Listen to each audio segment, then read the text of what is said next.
Hi everybody, I am so excited to share with you this incredible piece of technology that I've just incorporated into my practice. Now, if you're like me, one of the things that is just not so fun to do is grinding off old porcelain restorations, whether it's all ceramic crowns or veneers.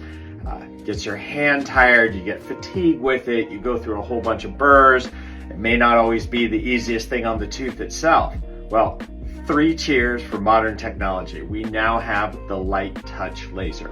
And I am so appreciative for having this in my practice because it's allowed me for very easy removal of porcelain restorations. Now this thing can be used for several other procedures, but I focus mostly on the restorative part.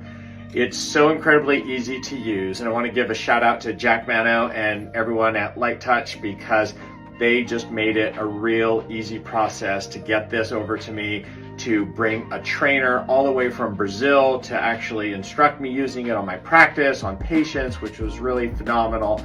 I would recommend this for anyone who's looking to up their game. I recently had a case, I had to remove 20 veneers on a patient. All the veneers were off in less than 15 minutes. You'll have to see it to believe it. It's absolutely spectacular, and I hope you have an opportunity to work with one of these because it has completely changed how I get to do dentistry in my practice.